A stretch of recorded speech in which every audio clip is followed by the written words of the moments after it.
Bom dia a todos. Vamos dar início ao primeiro ciclo de palestras do CRO aqui da 5ª Região de Saúde. E para compor a mesa eu convido o Dr. Glaucio de Moraes e Silva, presidente do Conselho Regional de Odontologia do Rio Grande do Norte.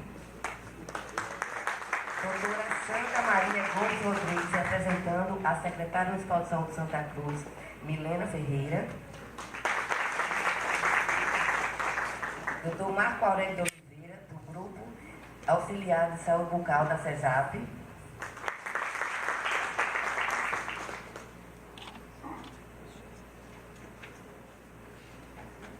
Convido a todos para, de pé, a gente cantar o hino nacional.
Quero fazer um agradecimento especial à Direção-Geral do IFRN, aqui Campus Santa Cruz, na pessoa da professora Samira Fernandes Delgado, diretora-geral. Agradecimento também, a todas as gestões da Secretaria Municipal de Saúde aqui, da 5ª Região de Saúde, os 21 municípios, que liberaram os profissionais para virem participar desse espaço de educação continuada do CRO. E vamos abrir a palavra para a doutora Sandra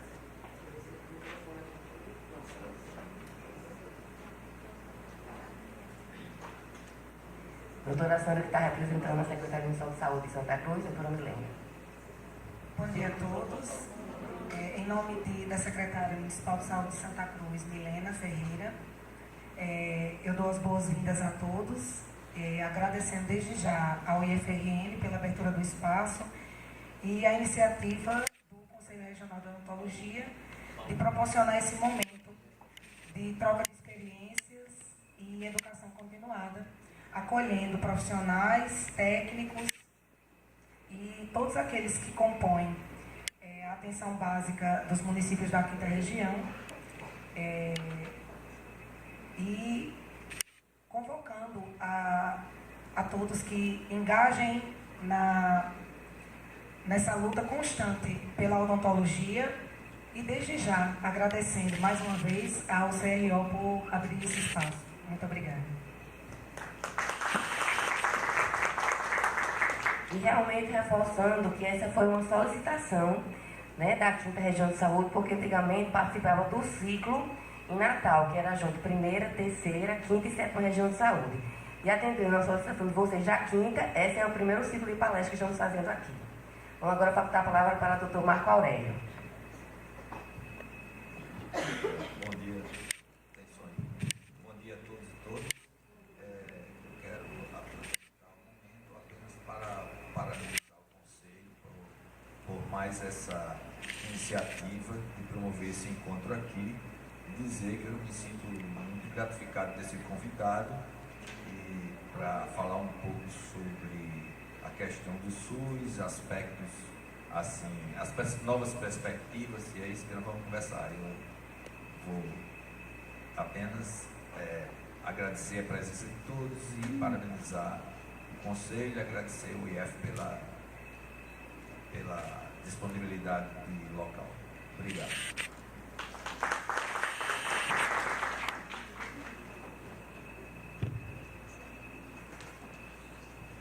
Bom dia a todos os presentes. Gostaria de saudar a mesa a pessoa da doutora Sandra e agradecer o espaço ao IFRN, agradecer a presença de todos vocês aqui e queria saudá-los nas pessoas da minha professora, a professora Maria das Graças Pereira Pinto. Fiz o CRUTAC aqui em Santa Cruz e ela foi minha orientadora. Então eu dou boas-vindas a vocês em nome dela e em nome de outros cirurgiões-dentistas, doutor Jair Costa, obrigado pela presença. Eu sou um representante da ala mais experiente aqui da odontologia de Santa Cruz. Muito obrigado pela sua presença e avisando a vocês que às 14 horas a gente trouxe aqui os títulos de remidos. Remidos são aqueles cirurgiões-dentistas que completam experientemente 70 anos e a primeira coisa que se faz é dispensar o pagamento do CRO. Todo mundo quer ter 70 aqui, né?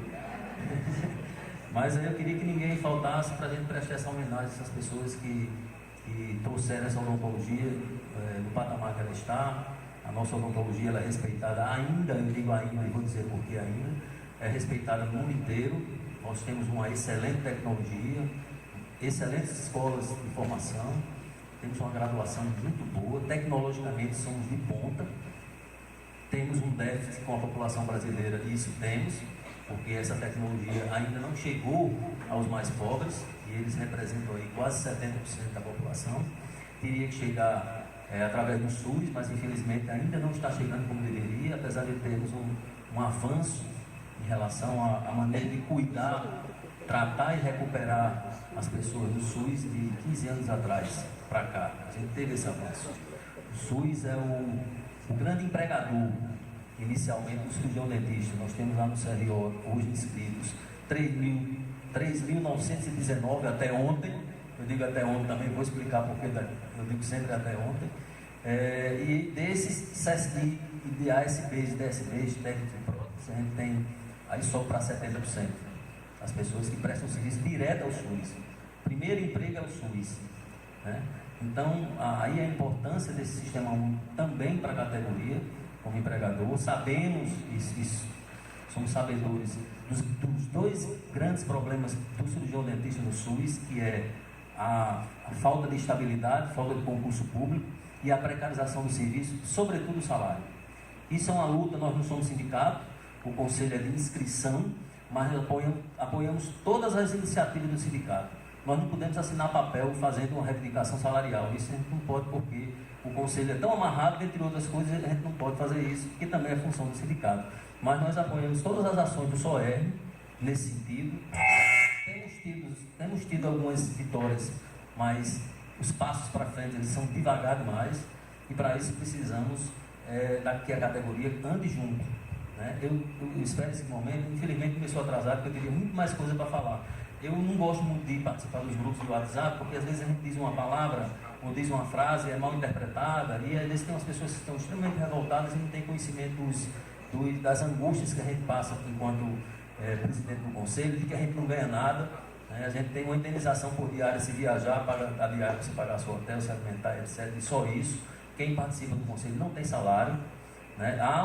Inclusive há nacionalmente, devido às exigências do Tribunal de Contas, que são tantas, e você diz, você tem tanta coisa a fazer, você não recebe nada por isso. Ele diz, não, mas você está aí porque quer, e é verdade. Então há até a possibilidade de um futuro, eu votei contra você pagar, não ser honorífico o cargo lá no Conselho Federal, mas há a possibilidade de um futuro ser remunerado, porque é um trabalho enorme e além do trabalho é uma responsabilidade muito grande. Eu digo que a gente tem o respeito de todas as entidades que a gente se relaciona, o Ministério Público, que por um lado ajuda e outro lado não quer discutir. Quando a questão é salarial, o Ministério Público sempre é convidado e ele sempre não vem, mas a gente sempre convida para discutir, porque a gente entende que ponto eletrônico é um dever ético. Agora, ponto eletrônico ele tem que ser relacionado ao seu salário e à sua condição de trabalho. Não pode se falar em ponto eletrônico se você não falar nessa tríade. E sem falar que a maioria dos concursos dos municípios, dos 167, menos de 30% fez concurso público. O resto são os famigerados processos seletivos simplificados, que a gente desconfia deles. Sempre. Às vezes bota-se quem quer, infelizmente. Então é isso que a gente cobra do Ministério do Trabalho. Fui 2 ou 3 vezes com o presidente do sindicato do Ministério do Trabalho, inclusive denunciar algumas prefeituras que estavam contratando por pregão eletrônico. Poxa, isso não existe. Pregão eletrônico você contrata uma empresa, terceiriza para alguma coisa, algum serviço, não uma área fim como é a odontologia. Isso é uma irregularidade muito grande e a gente pede providência. A gente fica, às vezes, desestimulado de tanto que a gente faz, mas, por outro lado, a gente pede a participação do cirurgião dentista. Eu sei que existem os grupos de WhatsApp e uma vez até uma pessoa representante do CRO, Teófilo, lá na região do Seridó, ele disse assim, são os leões do WhatsApp. Então o cara é brabo, não sei, sabe? Pois bem, eu não vou me estender muito, eu queria só dizer algumas ações aqui do CRO, que a gente está com muita luta e muito esforço, junto com os 10 conselheiros que a gente tem, realizando. Então, administrativamente, o CRO está um pouco saneado, nós somos um conselho pequeno em relação aos outros. São Paulo tem 80 mil inscritos, Minas tem 50 mil e nós temos menos de 4 mil. Para a gente é dentista demais. Por mim, não chegaria nem um dentista a mais, porque não precisa. Por isso que a gente tem salário tão baixo. O exército de dentistas que tem é muito maior do que a necessidade, às vezes. Então, aí os gestores fazem essa banca toda. Se você não quiser, tem outra aqui, não sei o quê. Eu escuto muita coisa. Infelizmente, não vou dizer 99, não. Vamos dizer 98% dos gestores, eles são gestores que não têm a mínima atenção para a odontologia, inclusive Natal. Natal, eu disse para um ex-secretário, numa reunião que houve com ele, e com o sindicato e com a gente, que eu disse a ele, olha, nós nos sentimos cidadãos de quinta categoria, não é nem de terceira, de quinta. Sandra falou aqui na educação continuada. Eu nunca vi isso na prefeitura para cirurgião dentista. Raramente a gente vê isso. A própria secretaria, Marco, me corrija se eu estou errado, ela não se preocupa muito com a educação continuada funcionar. Então, quer dizer, nós ficamos realmente um pouco à margem. Eu tenho uma preocupação muito grande. No Conselho, a gente fez, esse ano, realizamos eleições online, facilita, o cara vota, o dentista vota em qualquer lugar que ele tiver. Até no exterior ele vota, se ele quiser, pela internet. Então foi um dos conselhos pequenos, foi um sacrifício, porque a gente pagou por isso. E o dinheiro é nosso. Eu como presidente do conselho, não tenho minha anuidade, não deixo de pagar minha anuidade, eu tenho que pagar minha anuidade. Então esse dinheiro é nosso, é um dinheiro que eu tenho muito cuidado, porque não é só meu, é de todos nós. Então custou dinheiro, mas a gente viu que facilitava a vida do cirurgião dentista, a gente implantou, mesmo sendo um CRO pequeno, e fizemos isso. Houve só uma participação pequena em relação, não à votação, mas em relação à participação de ter outra chapa. Né? As pessoas reclamam, mas diga, se eu posso fazer, eu vou montar uma chapa para fazer do jeito que eu quero. Não é? E aí não tem, a gente reclama até dessa participação dos movimentos que a gente pede as coisas, e participação também do seu conselho, como eu disse. O conselho é respeitado por todas as instituições que a gente se relaciona, e só é um pouco desrespeitado pelo próprio colega, porque às vezes não sabe quem é que está lá, o que é que a gente está tentando fazer, e o que é que a gente não pode fazer, e fica angustiado porque não pode fazer. Até uma fiscalização do ilegal, nós não temos o poder de polícia, dependemos da polícia. Uma vez até esse rapazinho que está aqui na nossa frente, Damião, ele estava na fiscalização, e no centro de Natal ele encontrou um estudante de uma universidade, um cartãozinho com tudo já trabalhando. Então a gente levou esse camarada para... Infelizmente, foi naquela época eu tinha um filho fazendo odontologia, terminou já há um tempo, mas eu fui para a delegacia com esse rapaz para fazer o boletim, e o delegado disse apenas assim: olha, eu sou contra conselho. Eu disse: eu estou querendo saber se o senhor é contra conselho. Não, eu queria que o senhor fizesse o BO registrando o exercício irregular da profissão. Quer dizer, então a gente tem dificuldade porque a polícia não se interessa muito em ir para essas operações. Porque eu até entendo a polícia, porque disse assim: rapaz, ali na esquina morreu um cara, meu irmão, agora deram uma facada nele, mataram o cara. Então, e aí eu vou atrás de uma pessoa, um ilegal de odontologia, acha que não faz mal, né? Até não aparecer aí um doutor bumbum fazendo as coisas em casa, até então não faz mal, mas que um prático ele pode matar uma pessoa, mas a gente tem dificuldade de coibi-lo por causa de algumas coisas que nos angustiam também. Adquirimos agora 2 carros novos, temos 2 usados, adquirimos 2. Todos os processos, tudo que a gente faz é acima de R$14 mil, e a gente já fez até abaixo disso. A gente licita, é licitação com pregão, agora é presencial, mas daqui a uns dias vai ser pregão eletrônico só pela internet. Então o conselho, tudo que ele faz, ele licita. Teve o limite, a gente faz a licitação, e isso vai para o portal da transparência. Vocês tenham acesso, a gente não está atualizando diariamente, porque a gente tem poucos funcionários para fazer isso, mas tudo que a gente faz, o dinheiro que a gente gasta, onde é que a gente gasta, está tudo no portal da transparência, e vocês veem, e se discordarem de onde a gente está gastando, mandem e-mail e detonem. Eu não gosto de bajulação, não, eu gosto mesmo de crítica. Agora, uma crítica fundada, uma crítica que não me atinja pessoalmente, que às vezes as pessoas não sabem nem quem eu sou, e me atinge pessoalmente: estão lá roubando, estão lá não sei o que e tal. Eu sei que no sistema, há 3 anos atrás, prenderam um presidente do Conselho Federal, né, com ilicitudes, e por isso a gente paga. A gente quer fazer um trabalho e a gente paga por isso, mas não podemos generalizar. Esses ciclos aqui a gente vai fazer, já fez em Natal, que aqui os inscritos aqui da região de Santa Cruz ia para Natal, mas foi uma solicitação de vocês que viesse aqui separadamente, e a gente fez isso. Agora a gente espera que vocês participem também na próxima, na montagem do programa, que nós trouxemos aqui a doutora Áquila para falar sobre um assunto extremamente importante.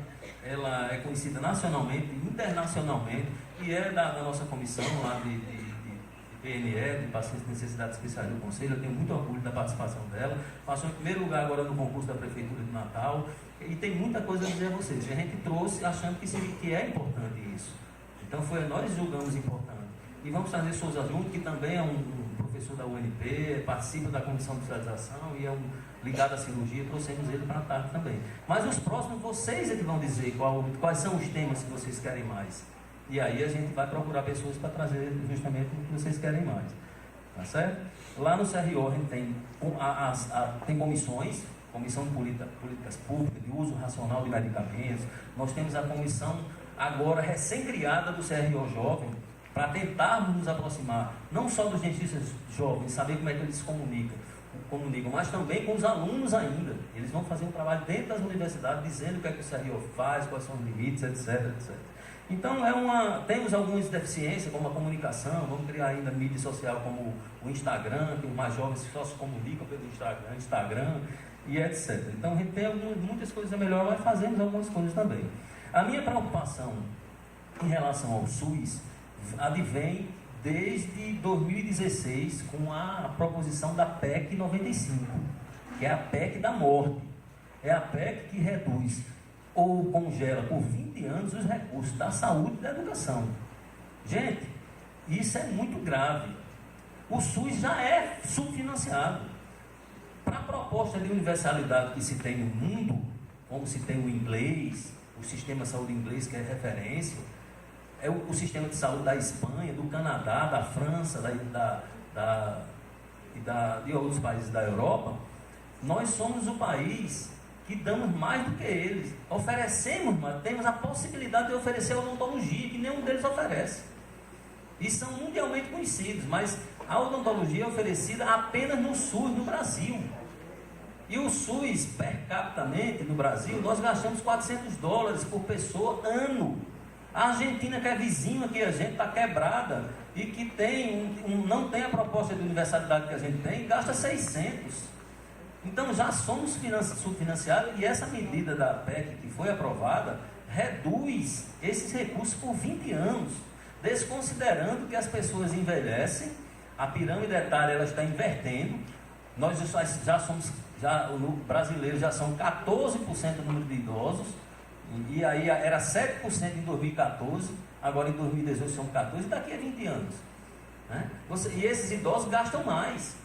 Além do número da população aumentar, os idosos vão aumentar e gastam mais. A inflação em saúde é uma inflação que não é medida como se mede essa inflação normal que a gente vê nas redes sociais. É uma inflação mais cara. Ela envolve investimento, investe em inovação de tecnologia, novos medicamentos, caríssimo também. Então, como é que a gente vai fazer? Como é que a gente vai trabalhar com um orçamento congelado, um orçamento já subfinanciado e congelado? Então, isso é uma preocupação extremamente grave em relação a isso. E não bastasse isso, essa nova PENAB desobriga, deixa a critério do gestor a criação das equipes de saúde bucal. O gestor está nem aí para saúde bucal, a gente vê isso claramente na fiscalização do conselho. A gente vê o antes e depois, que não pode, queria falar já também sobre isso aqui, mais 2 minutinhos. Então, gente, o gestor não vai investir não, ou a gente se une para gritar através das entidades, porque a gente não vai para o meio da rua gritar 1 ou 2, não, vai gritar com 100. E eu estou falando no meio da rua, mas pode ser em qualquer lugar.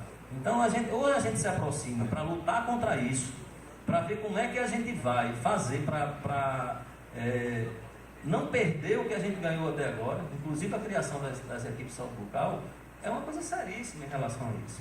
Eu vou falar agora de 2 coisas que são prementes aí nos grupos de WhatsApp, que tem dentista principalmente, ou de odontologia. Abriu mais uma universidade, o Rio Grande do Norte tem 7. Tinha 2, tinha uma, que era o UFRN, depois veio a UNP, depois a UERN. Ótimo. E agora tem 7, e talvez entre a 8ª. O Rio Grande do Norte tem uma faculdade de enfermagem com curso de odontologia. Então, o número aumentou de 210 por ano, aumentou para vai aumentar para quase mais de 700 dentistas ano jogados no Rio Grande do Norte. Então, isso é uma coisa que vamos formar exército de reserva de profissional, e isso é ruim. Aumentar o número de universidades repercute diretamente na precariedade do serviço. Diretamente, sobretudo salarial. E o que é que esse CRO não faz nada? Não faz nada, não vai proibir essa universidade. Se eu pudesse, teria proibido aqui, só tinha 3. E eu antes de entrar no conselho, eu até achava que a UERN não deveria, mas depois que eu vi a interiorização da UERN, eu acho a UERN extremamente necessária. Extremamente necessária. Mas eu queria que tivesse a UFRN, a UNP e a UERN hoje, que já tinha suficiente. Se eu pudesse isso como presidente do conselho, eu proibia todas. De hoje por diante, todas. Mas eu não posso fazer isso. Sabe o que é que o CRO pode fazer? Reclamar. Reclamar, é botar nota de repúdio, dizendo que a gente não precisa. Né? Algumas pessoas que trabalham com dimensionamento de pessoal, eles dizem que o ideal seria um dentista a cada 1.000 pessoas.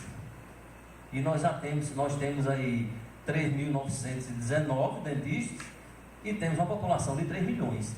Lembrando que a maioria se concentra no Natal. E Natal já está super povoada de cirurgião dentista.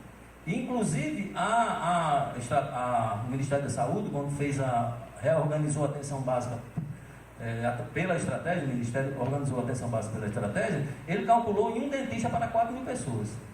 Né? Então, estaria muito pior ainda. Então, o CRO não é que o CRO não faz nada, não. A gente não pode fazer. O Conselho Nacional de Saúde, o ano passado, recebeu 38 pedidos de criação de faculdade de odontologia. Aí ele negou 36. E o MEC abriu 37.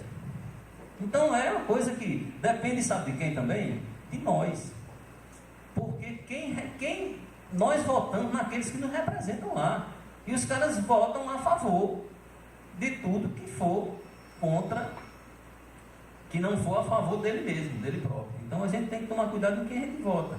CRO não tem como fazer isso. Era uma coisa que eu queria dizer. E a outra coisa eu queria chamar a atenção. Sobretudo que eu vejo as pessoas jovens, eu vejo aqui muitas pessoas jovens, porque às vezes a gente vê as coisas na internet e se impressiona. É sobre a propaganda irregular. Principalmente o antes e depois. Eu enviei para a Comissão de Ética, no mês anterior, 40 processos por propaganda irregular, 99% dela por antes e depois. E eu digo a vocês que o antes e depois, ele fere inicialmente o juramento de Hipócrates. Quem quer mudar isso? Existe uma corrente no Brasil para se mudar, mas a lei não foi mudada. Inclusive em dezembro ficou definido com a maioria dos presidentes, esmagadora dos presidentes e dos conselheiros federais, de que isso não mudaria na próxima edição do Código de Ética. Então a gente fere o juramento de Hipócrates, que a gente faz que a gente diz que tudo que a gente fizer não só no nosso consultório, mas no âmbito do que a gente se relaciona, em relação à profissão, a gente não pode divulgar. De jeito nenhum.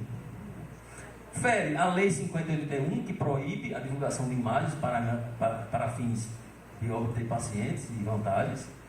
Fere a resolução do Código de Ética, que foi renovado, e fere ainda mais, fere as convenções de bioéticas desde o final do século XIX. Vocês terem uma ideia, nós seríamos o único conselho a liberar isso, o antes e depois. O Conselho de Medicina, ele proíbe selfie feita no ambiente ambulatorial, em hospital, qualquer um. Selfie, você faz uma selfie de você mesmo. Imagine do paciente, proibido. O Conselho de Medicina proíbe a divulgação das imagens do paciente, mesmo com o consentimento do paciente. E nós que reclamamos tanto que o médico se leva vantagem de ter uma corporação, o médico é corporativo demais.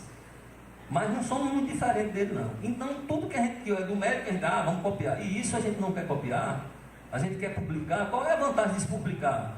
Se publicar antes e depois, a não ser sua, pessoal, de mostrar que você é o bambambam. Você publica os seus erros também, os seus insucessos.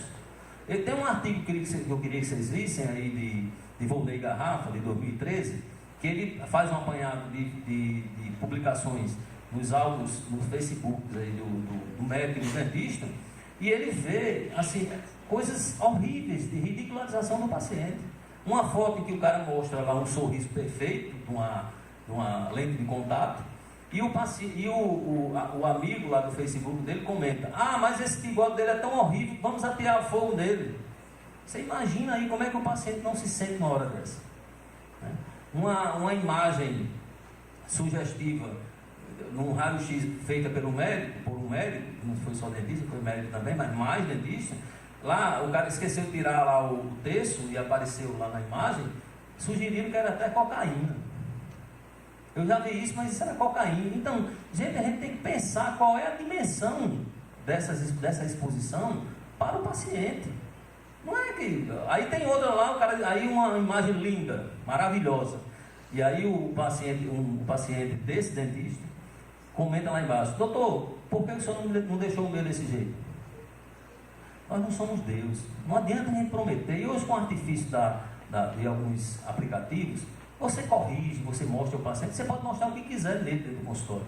Mas você dá a ideia de que você vai deixar daquele jeito, além de tudo é perigoso. Porque os juízes hoje já estão entendendo que nós não somos área meio, nós não temos obrigação de meio. Porque você trata de alguém, um diabético, não é a mesma coisa que você tratar um normosistêmico, fazer o implante no normosistêmico. Então você espera reações diferentes a cada pessoa e não iguais. Então é isso que a justiça entendia de nós como saúde. Hoje não. Por essas publicações de antes e depois, ele quer que você garanta aquele resultado que você prometeu na foto. E isso gera, gente.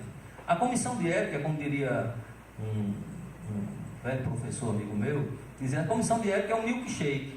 Porque o que vai bater em dinheiro lá fora é muito maior. A comissão de ética, ela averigua se houve a quebra da ética, se você faltou com a ética com o paciente. E lá fora eles reclamam monetariamente. E os juízes pegam pesado com o cirurgião dentista, porque imagina que a gente ganha muito bem, que a gente é cheio da grana. Então, gente, eu queria alertar isso, vou parar, tem outras e eu vou passar a palavra à doutora Águila para começar a palestra dela. Tchau.